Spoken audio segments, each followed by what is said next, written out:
नमस्कार, मैं हूँ संजय शर्मा। आप देख रहे हैं 4 PM महाराष्ट्र। क्या गजब जंगल राज है। विश्व गुरु के नाक के नीचे हजारों करोड़ का घोटाला। मुख्यमंत्री के भाई का नाम चर्चा में।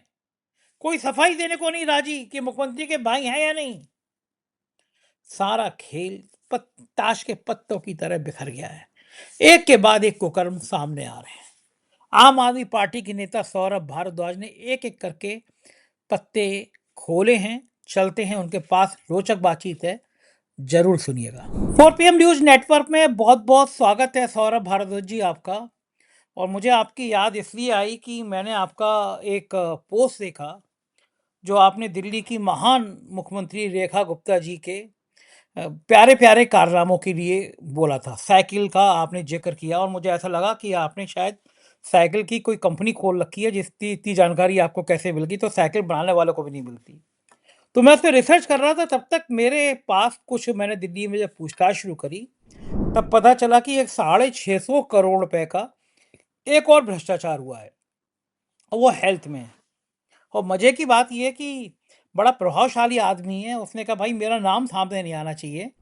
लेकिन इस पूरी कहानी में एक साहब भाग गए हैं और मुख्यमंत्री जी के भाई, उनका नाम भी सामने आया, लेकिन एफआईआर में बड़े गोल-मोल तरीके से उनका नाम लिखा गया, जिससे साबित ना हो कि ये मुख्यमंत्री के भाई हैं। अब मैं बिल्कुल ये नहीं कह रहा कि भैया उनके भाई का मामला है या नहीं है, लेकिन जब बात राजनीति में हवा में तैरने लगे, जब आपके पार्टी के मुखिया अरविंद केजरीवाल को बिना 1 रुपए बरामद हुए जेल भेज दिया जाए, तो जब इतने गंभीर आरोप लग रहे हैं, तो मुख्यमंत्री जी को एक बयान तो देना चाहिए कि भाई मेरे भाई का इससे कोई लेना-देना नहीं है। और पुलिस को कहना चाहिए 650 करोड़ के घोटाले की फाइल आगे बढ़ाई जाए। लेकिन मेरी जानकारी में आया कि ये फाइल दबा दी गई। डबल इंजन की सरकार, देश की राजधानी, हेल्थ का मामला, क्योंकि आपने जब मोहल्ला क्लिनिक बनाए थे, तो आपकी सरकार पे बड़े आरोप लगे थे कि आपने बड़ा भ्रष्टाचार किया है। अब ये 650 करोड़ का मामला क्या है? चूँकि आप दिल्ली के नेता हैं, मुखर हैं, तो मैंने सोचा कि आपसे ही बातचीत की जाए। ज़रा कहानी बताइए दर्शकों को कि इस मेडिकल में क्या खेल हुआ है? फिर हम साइकिल की सवारी करेंगे आपके साथ। ज़रा इसके बारे में बताइए थोड़ा भाई। देखिए, जो साइकिल के घोटाला तो अभी-अभी है। मैं पहले आपको मेडिकल और हेल्थ घोटाले के बारे में बताऊँ और जो जानकारी मैं आपको दे रहा हूँ, वो ज़्यादातर तथ्य जो हैं, वो एसीबी द्वारा दर्ज की गई एफआईआर से लिए गए हैं।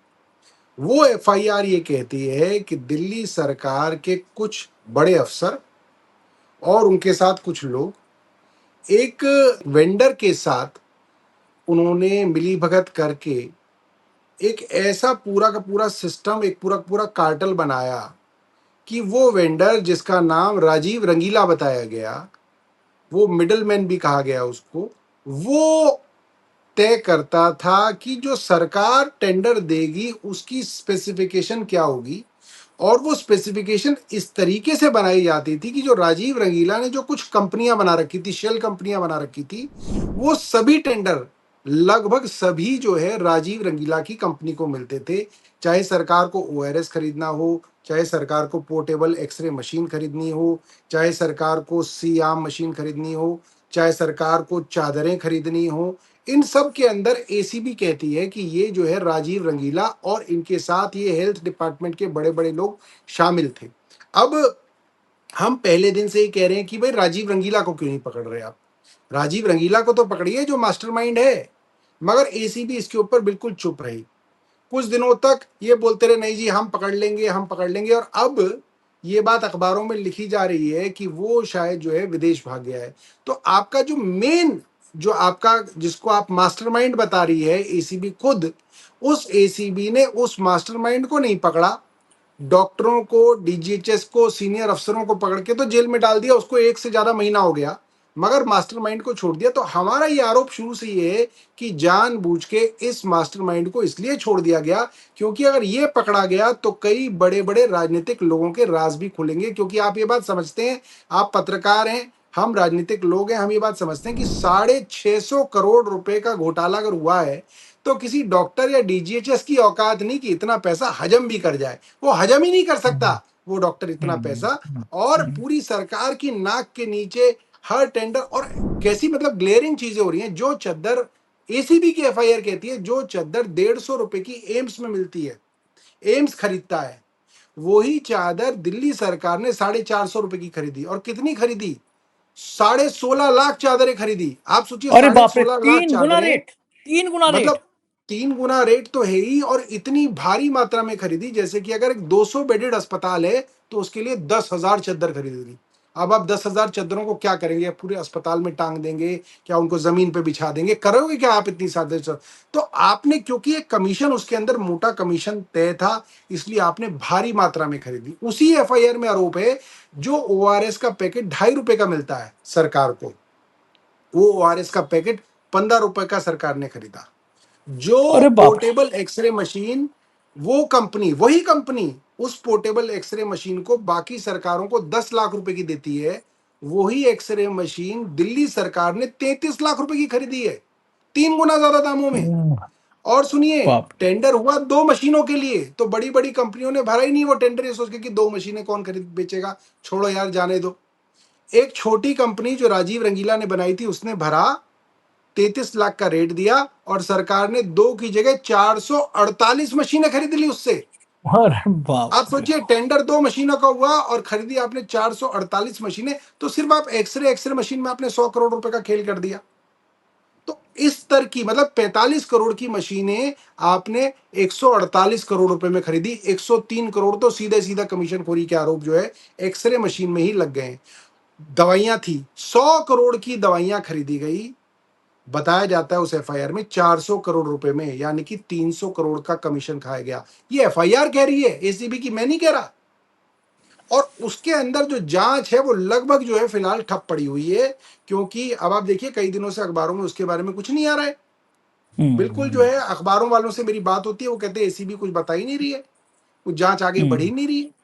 तो अब क्या होगा, कुछ दिनों में वो जो डॉक्टर हैं उनको भी बेल मिल जाएगी। भाई अदालत ये कहेगी कि हम्म। जब तुम्हारी कोई जांच बढ़ ही नहीं रही है, जब मुख्य आरोपी सही बात तुमने है। भगा दिया या भाग गया, तो फिर किस बात को तुमने डॉक्टरों को अंदर रखा हुआ है? और बड़ी बात, इनकी जो फाइलें थी सरकार की, हेल्थ डिपार्टमेंट की फाइलें, जिसके अंदर ये टेंडर हुआ, ये ऊपर से नीचे तक अफसरों के साइन हुए, वर्क ऑर्डर हुआ, परचेज ऑर्डर हुआ, पेमेंट दी गई, वो फाइलें गायब हैं। सौरभ जी, इतना इतना बड़ा काम हो, फाइलों में कागज गायब हो गए।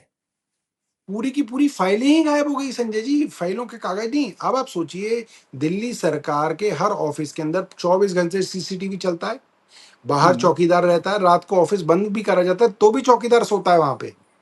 चौकीदारी चाबी तो जो चोर है है देश एक निर्धारित आदमी के चौकीदारी पास होती है। चौकी चौकीदारी तो चोर है देश का। हाँ, तो आप सोचिए, गायब हो गई, फाइलें गायब हो गई। और अभी तक कोई, मतलब ये सरकार बताने को तैयार नहीं है कि भाई ये फाइलें कैसे गायब हो गई, सीसीटीवी फुटेज क्या बता रही है, कुछ तो बताइए। सब चुप बैठे हैं बिल्कुल इसके ऊपर। बाप रे बाप। एक बताइए मुझे सौरभ भाई, इसमें मुख्यमंत्री के प्यारे प्यारे भैया का नाम कैसे आ गया? क्योंकि मैंने आज कम से कम 10 लोगों से बात की और सबके सब कह रहे हैं कि मामले को दबा ही इसीलिए दिया गया कि मुख्यमंत्री के भाई का नाम है।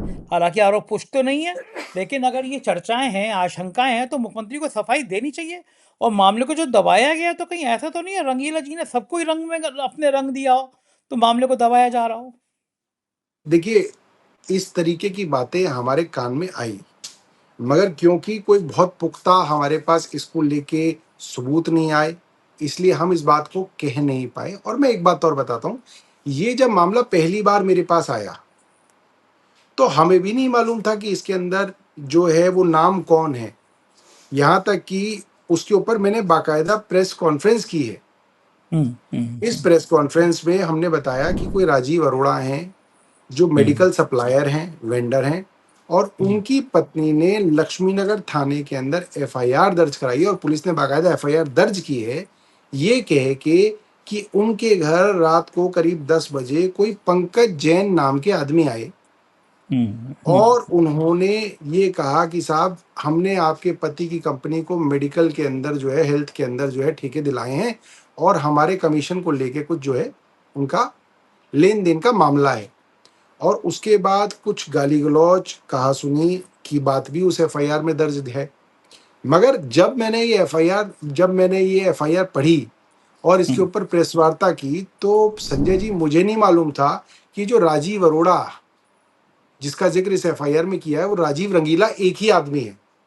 ओके। जिस आदमी को मास्टरमाइंड बताया है एसीबी की एफआईआर में, जिस आदमी ने सारी की सारी शेल कंपनियां खरीद के 650 करोड़ का घोटाले को अंजाम दिया है, उस राजीव रंगीला का ही नाम है राजीव अरोड़ा। और हम्म। उस राजीव अरोड़ा की ही पत्नी शायद श्वेता अरोड़ा है या कुछ नाम है, मैं भूल रहा हूं अब तो।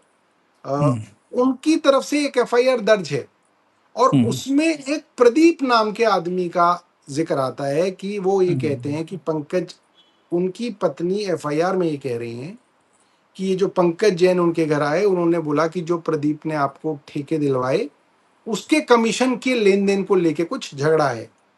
अब वो जो प्रदीप, अभी जो पंकज जैन है, इनका जो एड्रेस है वो उस एफआईआर के अंदर है, तो मैंने उसको वेरीफाई कराया। तो ये बात तो वेरीफाई हुई कि जो पंकज जैन है ये भारतीय जनता पार्टी के नेता हैं। हम्म। इनके पिता भी भारतीय जनता पार्टी के अंदर रहे हैं हम्म। और दोनों का जो है भारतीय जनता पार्टी से काफी जुड़ाव है। पंकज जैन तो शायद जो है युवा मोर्चा के कोषाध्यक्ष भी रहे हैं। हम्म। और इनके सत्ता, जो दिल्ली की सत्ता है, उसके आसपास के कनेक्शन की बात सब लोग कहते हैं पंकज जैन के बारे में। अब जो दूसरा नाम है प्रदीप, हम्म। कुछ लोगों का ये कहना है कि जो प्रदीप हैं ये पंकज जैन के मित्र हैं। हम्म। और जो प्रदीप पंकज जैन के मित्र हैं वो रेखा गुप्ता जो मुख्यमंत्री हैं उनके भाई हैं। असली मगर कहानी यही क्योंकि है। इसके अंदर, हाँ, मगर क्योंकि इसके अंदर प्रदीप जो हैं उनका एड्रेस नहीं लिखा हुआ, उनके बारे में और कोई ये नहीं लिखा हुआ कि वो आ, इनके भाई हैं, तो इसलिए हम लोगों इसके ऊपर प्रेस वार्ता नहीं कर पाए और करनी भी नहीं चाहिए मेरे हिसाब से, क्योंकि इसके हम्म। ऊपर एक प्रश्न चिन्ह है। मगर हाँ, ठीक बात सरकार है। को, मगर मुझे लगता है कि सरकार को और पत्रकारों को इस चीज की छानबीन करनी चाहिए। कि और आप में है कौन एक ये। शुचिता के नाम पे, शुचिता, राजनीति की शुचिता के नाम पे मुख्यमंत्री जी को भी बताना चाहिए। अगर ये मेरे नहीं है भाई तो है। इन आशंकाओं को और इन र्यूमर्स को विराम देना चाहिए, ये कह के कि नहीं ये मेरा भाई नहीं है। ठीक बात है। और बिल्कुल ठीक दूसरी बात बात, है। इसकी जांच भी करानी चाहिए। देखिए हाँ, कौन आदमी है ये। संजय जी, ये एक एफआईआर कि कोई आदमी हमारे यहाँ आया और कमीशन को ले दे के गाली गलौज हुई, झगड़ा हुआ, एक छोटी सी एफआईआर, इसकी कोई औकात नहीं है इस एफआईआर की। मगर अगर ये एफआईआर 650 करोड़ के घोटाले से जुड़ी हुई है, जो कि है, क्योंकि हम्म। राजीव रंगीला के घर पे ये पंकज हम्म। जैन पहुंचे हैं, ये हम्म। बात एफआईआर में दर्ज है। तो हम्म। पंकज जैन क्या वाकई में वहां पहुंचे थे? उनकी क्या मोबाइल लोकेशंस वहां की हैं? क्या हम्म। सीसीटीवी फुटेज, क्योंकि इतने बड़े आदमी हैं ये राजीव रंगीला, इनके घर में सीसीटीवी जरूर होंगे, तो अरबों हम्म। अरबों के आदमी हैं, क्या इनके सीसीटीवी में पंकज जैन है या नहीं है? क्या इनकी कोई बातचीत उस सीसीटीवी में दिखती है? इन चीजों के ऊपर दिल्ली पुलिस को और दिल्ली सरकार को बताना चाहिए ठीक और बात इसको है। विराम लगा देना चाहिए अगर नहीं है तो। हाँ, दूध का दूध मगर पानी का इसके पानी हो ऊपर जाए। अगर पुलिस कुंडली मार के बैठ जाती है और ये एफआईआर से आगे नहीं बढ़ रही है, तो इसके अंदर सवाल उठेंगे। मीडिया को सवाल उठाने चाहिए और सरकार की तरफ से इसके ऊपर स्पष्टीकरण आना चाहिए। अगर नहीं है तो बता दीजिए नहीं है, मगर इसकी ठीक बात है जांच तो सौरभ भाई। कराइए कि अगर सौरभ ये भाई आप भी। प्रदीप ये नहीं है तो तो कौन है। कौन प्रदीप है भाई? क्योंकि भ्रष्टाचार हाँ। का तो मामला है, कमीशन खोरी का मामला है। ये पंकज जैन के बारे में तो लिखा ये है, मगर ये प्रदीप कौन है? और इन पंकज जैन के साथ भी क्या आगे की पूछताछ हुई है? क्या इसका पता हम्म। लगाया है कि कोई नेक्सस था, नहीं था, हम्म। ये इनके घर गए थे, नहीं गए थे, क्या मामला था? इसकी छानबीन तो होनी चाहिए, इन्वेस्टिगेशन बिल्कुल होनी ठीक है। चाहिए। ये आदमी कौन है, ये तो पड़ताल जरूर होनी चाहिए। जब दामन पे दाग खुद मुख्यमंत्री के लग रहे हो तो पता चलना चाहिए हमारा भाई है या नहीं है, बताना चाहिए। लेकिन अब दूसरा मामला एक खत्म नहीं होता है सौरभ भाई। आपने भी कसम खा रखी है कि आप परेशान करेंगे सरकार को। अच्छी खासी मुख्यमंत्री चैन की बात बैठी होती है, आप साइकिल ले आए बीच में, आप साइकिल ले आए बीच में। ये साइकिल की कहानी क्या है। अब देखिए साइकिल की कहानी बड़ी इंटरेस्टिंग है। पहली बात तो ये साइकिलें गरीब जो है बेचारी, जो लड़कियां हैं 9वीं क्लास की हमारे स्कूलों के अंदर, ठीक है, उनको साइकिल बांटने का काम एक सरकार के प्रोजेक्ट के तहत होना था। अब जाहिर सी बात है संजय जी, अगर आपको अपने बच्चे के लिए साइकिल लेनी होगी, आप गूगल करेंगे, कितनी सारी ऑनलाइन कंपनियां, आप उसके अंदर रेट देखेंगे और फिर आप हम्म। जो है, हमारी होलसेल मार्केट है दिल्ली में, जैसे झंडेवालान के अंदर सबको पता है मार्केट है, वहां आप जाएंगे, एक बच्चे के लिए एक साइकिल खरीद लेंगे। तो हमने देखा कि जो साइकिल दिल्ली की मुख्यमंत्री ने दी है, ये सरकार ने कितने की खरीदी? तो पता चला सरकार ने ये साइकिल, एक साधारण साइकिल है, वो 6,957 रुपए की है, लगभग 7,000 रुपए की साइकिल। अब आप तो बड़े जानकार आदमी हैं, 7,000 रुपए के अंदर तो गियर वाली साइकिल आ जाती है, डिस्क आ ब्रेक जाती वाली है। साइकिल आ जाती है, सस्पेंशन वाली साइकिल आ जाती है, वो अलग ही एल्युमिनियम खरीदी है, बॉडी की साइकिल आ जाती है। अब मैंने खरीदी है 5.5 या अब 6 हजार की वो। सरकार ने ये साइकिल जो खरीदी है तो बिल्कुल साधारण साइकिल है, इसमें तो कुछ है ही नहीं। तो एक जो बहुत बड़े वेंडर बताए गए उनकी चिट्ठी हमारे हाथ आई, और वो चिट्ठी उन्होंने एक को नहीं लिखी, उन्होंने दर्जनों चिट्ठियां लिखी हैं। मुख्यमंत्री को लिखी, डायरेक्टर एजुकेशन को लिखी, एलजी को लिखी, उन्होंने सीवीसी और ये जांच एजेंसियों तक को चिट्ठी लिखी कि उन्होंने ये कहा कि भाई मैं वो वेंडर हूं जिन्होंने भारतीय जनता पार्टी की ही मध्य प्रदेश और गुजरात और असम जैसी सरकारों में लाखों साइकिलें दी हैं, और जिस साइकिल को आपने टेंडर किया है करीब 7,000 रुपए का, वो साइकिल आप मुझसे 4100 रुपए में ले लीजिए।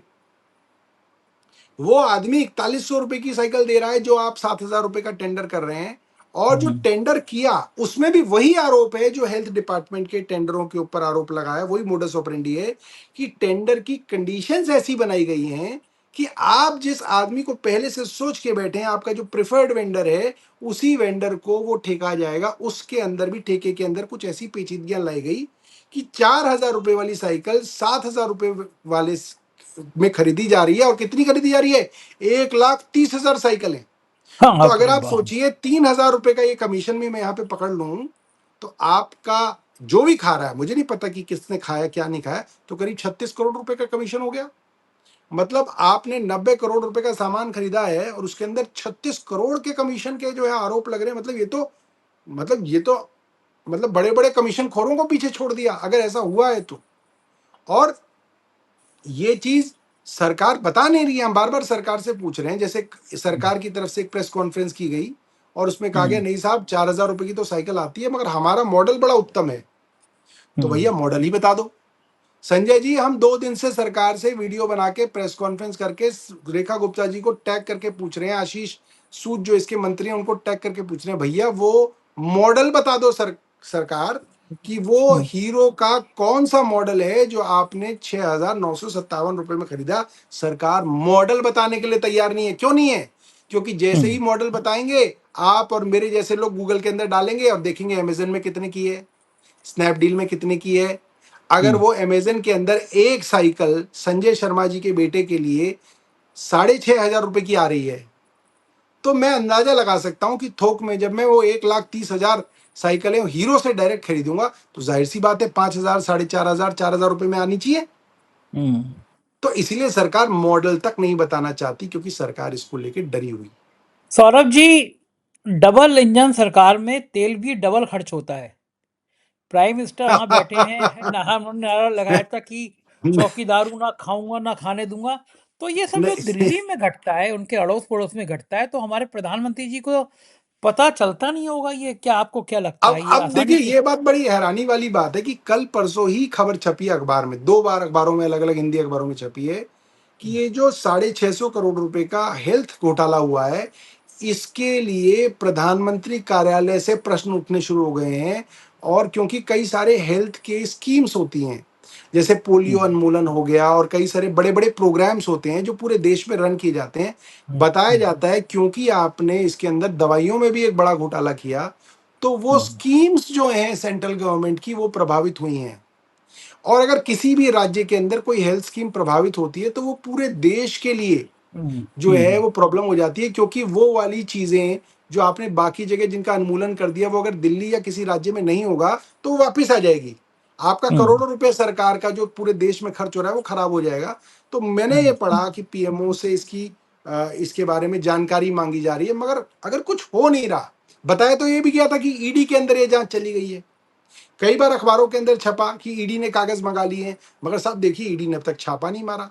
हमारा होता तो झूठे को भी कोई सौरभ भारद्वाज कह देता, तो अब तक घर में ईडी आ चुकी होती, जेल जा चुके होते अब आप। तक जांच कर चुके होते, जेल भी भेज चुके होते। बिल्कुल। जेल भेज चुके होते हैं। यहां पे तो साहब 3 अफसरों को अंदर करके कह रहे हैं कि हाँ जो है अभी जांच जो है स्लो चल रही है।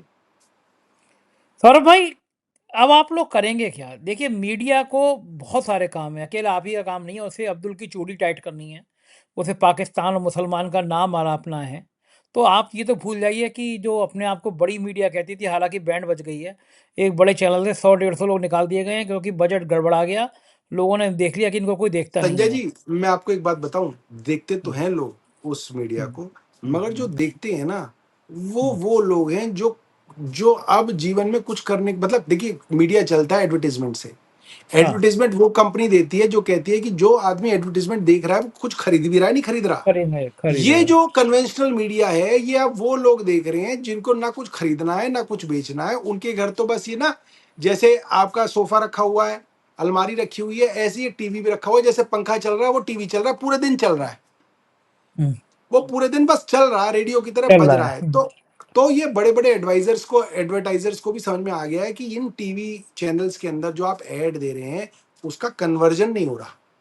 जो दिख नहीं रहा। असली जो असली कंज्यूमर है देश का, जो समझता है, चीजें खरीदता है, वो कंज्यूमर अब कन्वेंशनल टीवी को देखना बंद कर चुका है। वो अपने काम की खबरें यूट्यूब पे और सोशल मीडिया पर देखता है, इंस्टाग्राम पे देखता है, उसको देख के अपनी राय बनाता है। और इसीलिए ये जो सरकार है वो अब सोशल मीडिया से घबराई हुई है। जो ये सरकार बार बार कह रही है ना, हम इन्फ्लुएंसर्स के पीछे लगेंगे, हम इसके पीछे लगेंगे, हम उसके पीछे लगेंगे, इसीलिए कह रहे हैं क्योंकि जो कन्वेंशनल मीडिया की दुकान है वो अब बंद हो रही है।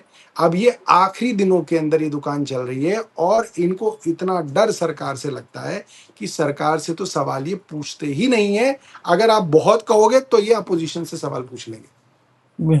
लेकिन आप जैसे नेता लोग जो हैं, आपने भी बड़ा बुरा किया है। अच्छी खासी आप राजनीति कर रहे हैं, आप हमारे धंधे में आ गए।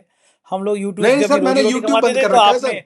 आपने भी यूट्यूब पे ही शुरू कर दिया, तो नहीं नहीं, सौरभ भाई मैंने हम दोनों को यूट्यूब तो का जो चैनल खोला था, जी जी तो सर जी जी उसके जी। बाद मुझे पता चला, क्योंकि यूट्यूब के चैनल पे अगर मैं अपना कंटेंट हाँ, डालता हूं तो बहुत सारे जो है ना लोग उसको उठाते नहीं है, सोच के कि ये जो है उठ ये तो कॉपीराइट हो अपने देश जाएगा। में है। हाँ तो मैं हाँ। कई महीनों से सर मैं यूट्यूब पे नहीं डालता। अब मैं जो भी बहुत ही बनाता अच्छा हूँ, हुआ, हम मैं लोगों ने उसको दुआ की थी ट्विटर कि पे आप ना चलाएं, क्योंकि हम लोगों की रोजी रोटी पे संकट होगा, हमारे कुछ नहीं, मैं उसको व्यूअरशिप जो ट्विटर आया। पे, फेसबुक पे, इंस्टाग्राम पे डालता हूँ। यूट्यूब पे बिल्कुल ना के बराबर डाल रहा हूँ सर। मैं देख रहा था। सौरभ भाई, ये बताइए कि एक बड़ी क्रांति इस देश में हुई है, और दिल्ली में जिस आंदोलन से आप लोग आए राजनीति में, अन्ना जी के आंदोलन से, देश ने उससे भी ज़्यादा एक बड़ा आंदोलन देखा। मैं उससे ज़्यादा बड़ा इसलिए देख रहा हूँ कि अब तो आपके आंदोलन के पीछे कौन कौन थे इसकी चर्चा करना बेकार है, लेकिन जो चेहरे थे उन्होंने बहुत देश को शर्मसार कर दिया। लेकिन ये एक आंदोलन ऐसा जैन जी का खड़ा हुआ जिसका कोई नेतृत्व करे या ना करे, लेकिन नौजवानों ने कमान अपने हाथ में ले ली। और देश के 6 या 7 राज्य ऐसे हैं जहाँ के नौजवान सड़कों पर हैं। और मैं कई सारे ऐसे लोगों को जानता हूँ जो बीजेपी के अंधभक्त थे, लेकिन उनके बच्चे अब अपने माता पिता से कह रहे हैं कि क्या हम लोग फांसी पर अटक जाएं, क्या हम लोग लाठी डंडा खाएं। जो लड़कियां थीं उनके लिए हमारी माननीय सांसद आपत्तिजनक बात कह रही हैं। आप दिल्ली के एक बड़े ऐसे जगह से प्रतिनिधित्व करते हैं जहाँ पे एक अभिजात वर्ग रहता है, उनके बच्चे भी इस आंदोलन में शामिल होने गए। और मैं देख रहा हूँ कि अब जो है एक भगदड़ की स्थिति केंद्र में भी बन रही है। नीतीश कुमार का अचानक एक्टिव हो जाना, भारतीय जनता पार्टी के राष्ट्रीय अध्यक्ष का अपनी बूथ से हार जाना, रविशंकर प्रसाद का अपने बूथ से हार जाना, देश में एक नई क्रांति पैदा हो रही है जो इन नौजवानों ने पैदा कर दी, अचानक कर दी। और मैं कहने में कोई शर्म नहीं है कि आप पॉलिटिकल पार्टी के लोग हैं, आप लोग जो काम नहीं कर पाए वो इन नौजवानों ने कर दिया। आप मानते हैं कि अब देश की जो परंपरागत राजनीति थी वो बदलेगी, और ये जो ज्ञानेश कुमार अपनी ज्ञान की गंगा बहाते हैं, सीबीआई, ईडी, इनकम टैक्स, इनके मन में खौफ पैदा होगा। और सबसे ज़्यादा बड़ा खौफ गोदी मीडिया के मन में हो गया है। मैं किसी भी हिंसा का पक्षधर नहीं हूँ, लेकिन जो स्टूडियो में बैठ के ज्ञान की गंगा बहा रहे थे, उनके रिपोर्टर के कपड़े फाड़े गए, मारा गया, आईडी देख के बदतमीजी की गई। और मैंने कहा, जनाब कश्यप जी ने, जो टीचर खान सर के संग विवाद हुआ, तो उन्होंने टीचरों के साथ साथ मुझ पर मुकदमा किया। मतलब अकेला यूट्यूब चैनल 4PM ऐसा था जिस पे आज तक ने मुकदमा किया। तो मैंने कहा हाँ कि अंजना जी, पत्रकारिता देखनी हो तो जंतर मंतर पर एक दिन आप भी चलिए और एक दिन मैं भी चलूंगा। ना मेरे संग सुरक्षाकर्मी होगा ना आपके साथ होगा। देश की जनता किसको पसंद करती है ये आप खुद देख लीजिए, हमें तो कभी किसी गनर की जरूरत पड़ती नहीं है। मैं थोड़ा जी जानना चाहता हूँ कि चूंकि आप नौजवानों के बहुत संपर्क में रहते हैं, क्या वास्तव में एक बड़ी क्रांति की तरफ देश बढ़ रहा है, और क्या परिणाम होंगे इसके? देखिए, इस जेनजी के आंदोलन से पहले हमें भी अंदाजा नहीं था एक राजनीतिक दल के, मतलब कि तरह से मैं आपको बोल रहा हूँ, राजनीतिक व्यक्ति के तरह से बोल रहा हूँ, हमें ये अंदाजा नहीं था कि ये जो जेनजी है, ये देश के मुद्दों को इतनी बारीकी से समझता है, इसके ऊपर इसकी कोई राय भी है। मैं तो ये मानता था कि इनको देश में जो हो रहा है उससे कोई लेना देना नहीं है, और ये सब लोग जो है ये बात मान चुके हैं कि भाई इस देश का कुछ होना जाना भी नहीं है, अपना पढ़ो लिखो और अपना कुछ करियर बना लो और भागो। मैं ऐसा समझता था इनके विषय में। मगर इस आंदोलन के अंदर मैं कई बार गया, बिना लाव लश्कर के गया, और मैं बहुत सारे लोगों के साथ बैठकर मैंने उनसे चर्चा भी की। जैसे जब बहुत सारे नौजवान बच्चे, जो बिल्कुल आप सोचिए जैसे है ना करोड़पतियों के बच्चे जय भीम का नारा लगा रहे थे, तो मैंने एक दो को पकड़ के साथ में बिठाया फुटपाथ पे। मैंने बोला तुमको मालूम है ये भीम कौन है? तो वो बोला बच्चा, if I am not wrong it is doctor Baba Saheb Bhimrao Ambedkar. मैंने कहा कमाल ही हो गया। मतलब इतने बड़े घरों के बच्चे अगर जय भीम का नारा लगा रहे हैं और ये जानते हुए कि वो बाबा साहब भीमराव अंबेडकर हैं, तो इसका मतलब उनके जो फंडे है ना वो हमसे ज्यादा क्लियर है। हमें तो बहुत सालों बाद बाबा साहब भीमराव अंबेडकर के कंट्रीब्यूशन को समझ पाए। स्कूल में तो पढ़ा, कॉलेज में भी पढ़ा, साइंस के बच्चे थे इसलिए ज्यादा इसके अंदर घुसे नहीं। मगर बहुत सालों बाद धीरे धीरे जब पॉलिटिक्स में आए तो ये सारी चीजें समझे, राइट क्या है, लेफ्ट क्या है, बाबा साहब ने क्या किया, भगत सिंह जी ने क्या किया, ये सब बाद में समझे। मगर ये बच्चे जानते हैं, और ये लोग जो है बहुत जो है, आप ये मानिए कि ये घर में भी बहुत ज्यादा कदर नहीं करते किसी की, कि जैसे अगर पिताजी इनको कोई राय दे रहे हैं तो ये जी पिताजी करके उनकी राय लेते हैं, ऐसा नहीं है। या मम्मी अगर इनको स्कूल जाते वक्त कुछ कह रही है तो ये मम्मी की बात मान ही लेती है कि 2 चोटी बनानी है तो 2 चोटी, ऐसा नहीं है। ये अलग तरीके के जो है, आप ये सोचिए कि ये क्रांतिकारी टाइप के हैं, भगत सिंह टाइप के। जो कहते थे ना लोग कि भगत सिंह पैदा तो हो मगर अपने घर ना हो, दूसरों के घर हो। दूसरे घरों में हो। मैं ये मानता हूं ये हर घर में भगत सिंह पैदा हो गया है, हर घर में हम्म, ये लक्ष्मीबाई पैदा हो गई हैं। और ये कैसे हो गई हैं मुझे नहीं पता, इन्होंने कहाँ से इस चीज को धारण किया मुझे अभी भी नहीं समझ में आ रहा है। लोग कह रहे हैं इंस्टाग्राम से इनको मिला, बट मुझे नहीं पता, क्योंकि इतने सारे हमारे घरों के बच्चे इंस्टाग्राम देखते ही नहीं है, सही इनके पास बात है। फोन ही नहीं है। जैसे मेरे मेरे घर के जो बच्चे हैं, मेरा भतीजा है, नीस है, नेफ्यू हैं, इनके पास फोन ही नहीं दिए। क्योंकि जनरली क्या है, जो अच्छे पढ़े लिखे लोग हैं जो समझते हैं, वो 12वीं से पहले अपने बच्चों को फोन वोन दिलाते नहीं है, ना वो हम्म। उनको इंटरनेट की एक्सेस देते हैं। उनको उतनी हम्म। एक्सेस है कि वो अपने स्कूल का कोई प्रोजेक्ट कर लें, बंद कर दें, उनके अकाउंट्स वगैरह भी नहीं है। हम्म। तो इनको जरूर इंस्टाग्राम को से तो जरूर हो सकता है कॉलेज वाले बच्चों को कुछ ना कुछ मिला हो, मगर कहीं ना कहीं ये मान लीजिए कि कोई और ही जगह है जहां से इनके अंदर ये क्रांति पैदा हुई है। शायद शायद संजय जी ये क्रांति इसलिए पैदा हुई है क्योंकि आपने सबको चुप करा दिया। आप सोचिए हम्म। कहीं तो आप एक जो है ना वो प्रेशर कुकर का एक वॉल्व तो देंगे आप। आपने हम्म। सबसे पहले जो है मीडिया को चुप करा दिया। तो जो बच्चे के मन में सवाल थे, अगर शाम को 8 बजे वो रवीश कुमार या संजय शर्मा पूछ लेते टीवी पे, तो हम्म। सवाल उसका होता कि हाँ चल मेरा सवाल आ गया कहीं पे। अब ठीक उसके बात है। मन में जो सवाल है वो कोई पूछ ही नहीं रहा। हम्म। अच्छा, उसको लगता था कि जुडिशरी कुछ करेगी, जुडिशरी से भी कोई बहुत अच्छे जो है, ऐसा नहीं लगता है कि हम्म। तुरंत जो है सरकार के ऊपर कोई कार्रवाई हो रही हो या तुरंत सरकारों हम्म। से कुछ पूछा जाता हो। वो भी वहां पे भी वैसा नहीं है जैसा होना चाहिए था। हम्म। हम्म। फिर आपकी जो ईडी हो गई, सीबीआई हो गई, इलेक्शन कमीशन हो गए, जो पूरे के पूरे तंत्र थे हम्म। जिनसे आप कहीं ना कहीं सरकार की जवाबदेही तय करते, वो तंत्र भी पूरी की तरह से खत्म हो गए। आपके एमएलए, काउंसलर, सांसद, ये सब लोग अगर बीजेपी के हैं तो आप ये मान लीजिए कि 3-3 घंटे की आरडब्ल्यू की मीटिंग खत्म हो जाएगी, भारतीय जनता पार्टी के एमएलए और सांसद से कोई उठ के सवाल नहीं पूछ सकता। हम्म। अगर वही वही मीटिंग आम आदमी पार्टी का विधायक ले रहा होगा तो शुरू से एंड तो तक सवाल ही खत्म नहीं होंगे। सवाल ही खत्म नहीं होगा। मतलब ठीक उन बात। व्हाट्सएप ग्रुप्स पे जिन पे जब तक एमएलए आम आदमी पार्टी का था तो पानी अगर 1 घंटे लेट हो गया तो 20 व्हाट्सएप मैसेज आते थे, व्हाट इज एमएलए डूइंग, क्या नहीं कर रहे, क्यों नहीं आया, क्या हो गया। अब 3-3 दिन तक पानी नहीं आता तो किसी की हिम्मत नहीं होती व्हाट्सएप ग्रुप पे ये डाल दे कि पानी नहीं आया, क्योंकि तुरंत एमएलए के यहाँ से फोन आ जाएगा, हाँ भाई क्या परेशानी है, क्या समस्या है? ज्यादा दिक्कत है। ज्यादा दिक्कत है हाँ। तुम्हें? तो हम्म। तो ये जो बच्चे हैं ये इस चीज को देख रहे हैं कि ये पूरा का पूरा जो गला घोटा जा रहा है समाज का।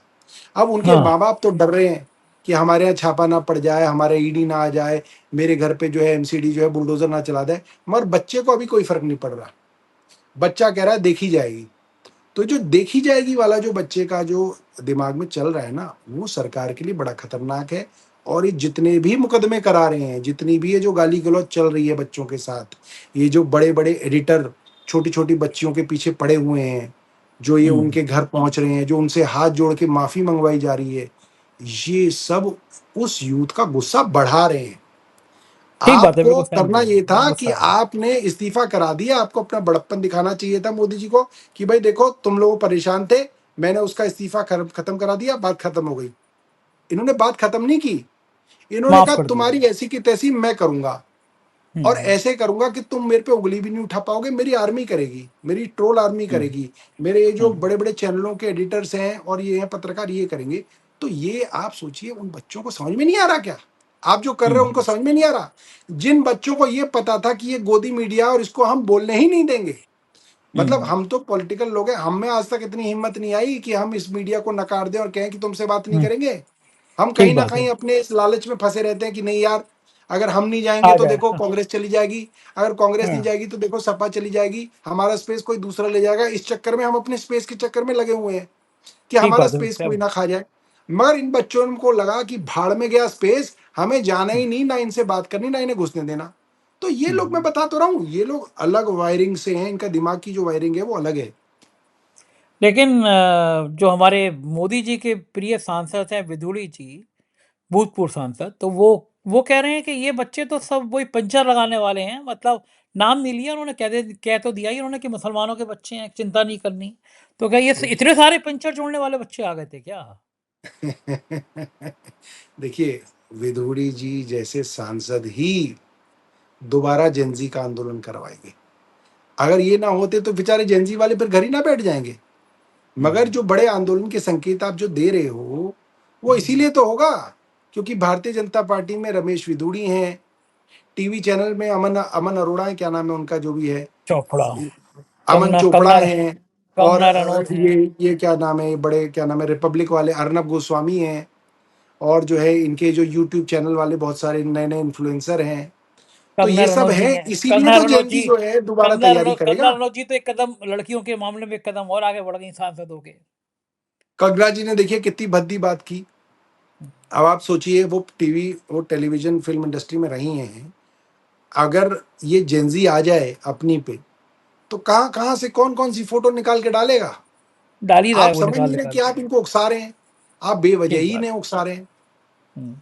ठीक बात है, एक नई क्रांति है। और मैं तो चाहूँगा कि जब इस तरह के भ्रष्टाचार के मामले, चाहे सौरभ भारद्वाज खोलें या कांग्रेस के लोग खोलें या कोई भी खोले, तो इन अब इस जैन जी को ही इस आंदोलन की कमान सँभालनी चाहिए।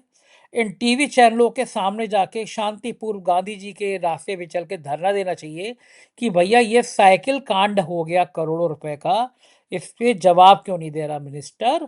हेल्थ में बिल्कुल। घोटाला हो गया तो कौन है ये, मुख्यमंत्री के भाई हैं या नहीं, क्यों नहीं बता रहा? मुझे लग रहा है अब ये नौजवान ही इस देश की राजनीति बदलेंगे और शायद सरकार को भी समझ आएगी। बहुत बहुत शुक्रिया सौरभ जी, आपने थैंक मुझे यू। समय दिया, बातचीत की। Thank you sir. तो ये थे सौरभ भारद्वाज, आपने सुना। और ये सारे आंकड़े हैं, दिल्ली पुलिस के आंकड़े हैं, भ्रष्टाचार के बेईमानी की जीती जागती मिसाल है। कहाँ चली गई ईमानदारी की बातें? क्या चौकीदारी चोर है? आपको कैसी लगी बातचीत बताइएगा जरूर। शुक्रिया, थैंक यू।